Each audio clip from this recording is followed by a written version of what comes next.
What's up, guys? Coming at you with a deck profile on Ties of the Brother Majespecter. I took this to my locals the other day, and I ended up going X-0 and splitting top two with my buddy.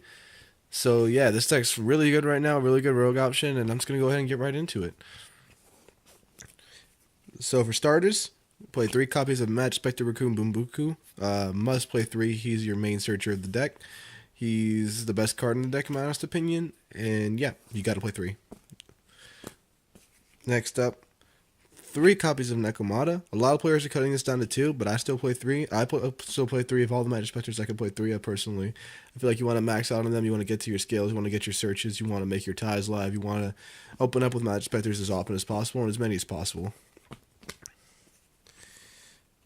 3 copies of Kyubi, the main trap searcher. This guy grabs a trap from the deck and adds to your hand. That's a Majespecter trap. Really good. 3 Ogama. This guy right here can set a spell or a trap that's Majespecter from your deck straight to the field. He's really good because you got spells and traps. 3 Yada. The only one I ever considered cutting down to 2, but I still like 3 because I always like to max out on my Majespecter engine. He searches spells, so yeah, he's pretty good. And then the 1 Kirin because he's limited to 1, and honestly, you really only use him for a scale unless you have like your eccentric, so you can pendulum summon it because eccentric's a 7 scale. So yeah, this card's really good. Most decks. In this deck, it's not as good because you can't pendulum summon it most of the time, but it's still good for a scale. It's still good when you actually can resolve it. So yeah, really good. Next up, here's my tech card. I opted to play this over eccentric, and this is Dragonox the Empowered Warrior. Now, here's my reasoning to why I played it. I only wanted to play 1 7 scale, and it was between this and eccentric, and I chose this because most of the time in this deck you want to go first. You can set up all your back row and control the field. And eccentric's kind of really bad going first because there's no back row for you to pop. But this guy is a battle fader, so he's just chilling your scale, and if your opponent can somehow play through your field and try to OTK you, this guy will buy you another turn because you can just go ahead and pop it off in the battle phase, and you're totally safe. Another reason I actually liked him a lot, which I didn't do too often in the tournament, but if it came up, it would have been really good. I did it like once or twice. Is his monster effect, which is you can discard 1 card and target 1 warrior or spellcaster with 2,000 or less attacking your graveyard and summon a face down defense. So like if you make a rank 4 player, rank 3 play, and detach your Majespecters, you can bring out this bro, discard a card, and then you can just reset them and float them. Helps you extend your plays, but that effect doesn't really come out as often. He's just there for a good turn 1 scale and to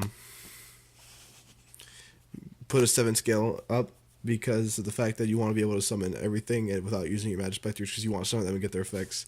So yeah, he worked out pretty good. I might change him out for eccentric in the end, but for right now I'm liking this guy because he's really good going turn 1. And then the last monster is 1 copy of Luster Pendulum. Overall, the best pendulum card in any pendulum deck. I feel like just about every deck that plays pendulum should play this bro.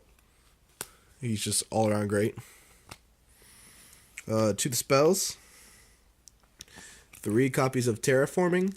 You play 3 different field spells in this deck, and they're all pretty crucial. So yeah, 3 Terraforming, absolutely mandatory in my opinion. And then your field spells are 2 copies of Majesty Pegasus and a single copy of Secret Village of the Spellcasters. If you open up either of these in Terraforming, what you could do is you could do your Pegasus play, and then after you've already used your Pegasus effect, you can swap it out for a Secret Village, and just pretty much lock your opponent down at that point. And then the card that makes the deck actually competitive, 3 Ties of the Brethren. This card lets you go insanely plus by itself. This card turns 1 Majespecter into 3 Majespecters, 2 back row, or actually 3 back row. This card itself becomes 1 card into 6 cards, which is absolutely nuts. And if you play your level 3 target, which I don't because I don't have my Euphoria in yet, you can use it with your level 3s and make them live too. Absolutely amazing card. For the Majespecter spells, I play 1 copy of Cyclone and Sonics. I've seen a lot of people, they don't really play both of these, they play one or the other. I personally like 1 of each because it gives you versatility, and this is good just for removal, and this is good just to beat over stuff. So yeah, I like the versatility of having 1 of each, and I'd probably always play 1 of each. I'll never put either to 2. Just my honest opinion. 1 Raigeki. This card's actually amazing, and this specifically, and I'm going to tell you why. A lot of players are dropping this card because if your opponent takes it with Toad and sends it to their field, they can just Regeki you and go for game. But with Majespecters, none of them can be destroyed by card effects. So this card is absolutely broken, because even if they negate it with Toad and take it, they can't board wipe you, so it doesn't matter. And then one upstart, because I don't own Desires and I want my deck to be consistent, so you got to play the good old Hopin'. Onto the traps, I actually play a relatively small trap lineup compared to most Majespecter players. I think I play 8 traps or 9 traps? 8 traps. And that's 3 copies of Majespecter Tempest, the searchable strike. 3 copies of Tornado, the searchable Karma Cut. You tribute Majespecter and banish a monster on the field. I like to max out on these because this is the main back row you're going to be grabbing. I was actually playing a Supercell, but I decided to cut it last minute. And I never saw a situation where I needed it, so I think that was a good decision on my part. And then the 2 non-Majespecter traps I play are Warning and Vanities. I was going to play Strike, but I took it out last minute for more consistency cards rather than more back row cards because Tempest is already a searchable strike. So I didn't see the need to play the Strike and the Tempest. And this card right here actually is like your 4th Tempest already. So yeah, Strike's an amazing card, don't get me wrong, but I think these are the only other 2 traps that I needed. That's it for the main deck. On to the extra. The extra and side were thrown together in about 5 minutes, so they're not amazing, but they definitely got the job done. 1 Trapeze Magician. This card was absolutely broken. I made this card just about every game that I could make it. And it just lets anything attack twice, puts massive damage, lets you OTK. Absolute best rank 4 for this deck, in my opinion. Lightning Chidori. This card is really, really good. It can get rid of 2 problem cards, or just 1 if you really just need to get rid of ones, and you can make your opponent lose a draw. 1 Castel. It's like another Chidori, but it can get rid of just anything at any given time. Which Chidori kind of can too, but I like playing 1 of each. Diamond Dire Wolf. Sometimes there's back row you need to out before you can go off, so you got to play it safe, and you got to make this, and you got to out the back row. Steel Swarm Roach. This card was really only good against decks that only really summon level 5s to win. I made it turn 1 against Blue Eyes, and it won me the game, but other than that, it wasn't that good. I guess it's pretty good for a turn 1 play, but other than that, you're not really going to need it. Giant Hand. Never saw a scenario where I'd make this card, honestly. It's definitely going to come out of my extra when I revise it. Dark Rebellion. I only played this because I loaned out my Lightning for the day, and I just needed another big beater. So, yeah, I just played this Bro instead. Dweller. Good turn 1 play against any graveyard deck. That's it for the rank 4s. On to the rank 3s. Tonenbird, the best turn 1 rank 3 that you can make. Absolutely great card. Love it so very much. Grampulse.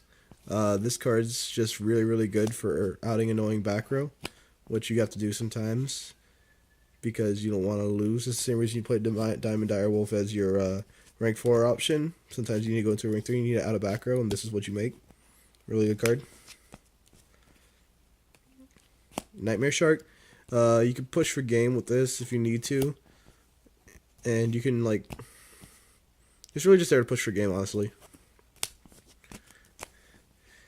Acid Golem. I played this card because there's a really sick play with this guy and Trapeze Magician, where you can, if you can make them both, which I can do very consistently in this deck, what you'll do is you'll Trapeze target the Acid Golem, and then you'll swing 3k twice, 2500, and then that should be enough for game to kill him. And even if it's not, Acid Golem will die at the end phase, so you won't have to deal with the negative effects of an Acid Golem. So yeah, this combo is just too good. Helped me win a lot of games. Props to my buddy Hyro who showed me the play. It's probably the best play in the entire deck when it comes to the extra deck. Giga Brilliant Corbage. It's like a rank 3 Castel pretty much for anything in defense. It's been really good for me. And sometimes that 300 damage is enough to attack over stuff or to help like make it game. So yeah, this little 2-card combo was pretty good. And then the 1 Ignister for your Luster Pendulum play to synchro and out annoying cards. Onto the side. 2 copies of Chaos Hunter. Really good against AVC and anything else that vanishes. 2 copies of Lava Golem. I tried to try this out over a Kaiju, and it was actually pretty good because there's a lot of times where there's 2 problem cards I need to get rid of rather than just one. And I just give them the Lava Golem and then Pendulum Summon and get rid of the Lava Golem. Of course, after I burn them with it, because I can just like let them get burned by it, and then like tornado it away whenever they try to attack with it. So yeah, I really like this card, and I thought it was pretty good.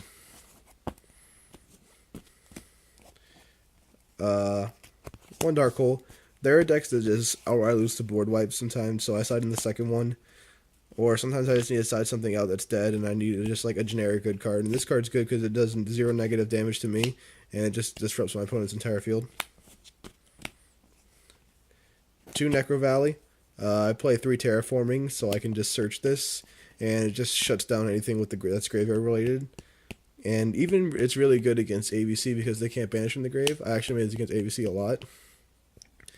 And it's also really good against PK Fire. That's a deck. Blue Eyes. Just, honestly, is my opinion, is one of the best meta calls right now. It's only really bad against Metal Foe. But other than that, it's a great card. 3 MST. I don't want to discard, so I don't play Twin Twister, and I don't have Cosmic Cyclones. So I played the good old MST just for that back row removal. Sometimes you need it just to get rid of scales or get rid of back row and go off. So yeah, any deck that plays pendulums or plays heavy back row, I always side in the good old 3 MST. 2 Pendulum Hole. I was bouncing back and forth between 2 and 3, but I just couldn't find the space for the third. It was really good. I sided it in against anything pendulum related, like Metal Foes. It was really good against. So yeah, good card. And then the MVP of the side was definitely 3 Wiretap. It's just such a good card. This card against Paleo is probably one of the best things I've ever decided to side. I would set this turn 1 against Paleo. They would do their shenanigans, set up their field. Then I go to OTK. Then they try to interrupt me. I just Wiretap their stuff away, and then it doesn't go to graveyard, so they can't even summon it back. My opinion, if you're worried about Paleo as a bad matchup, which I actually have a pretty good matchup against, but I just want to make the matchup a little bit better, Wiretap's the way to go. This card's fantastic. That's the deck. Let me know what you guys think. Leave a comment, subscribe, and thanks for checking it out.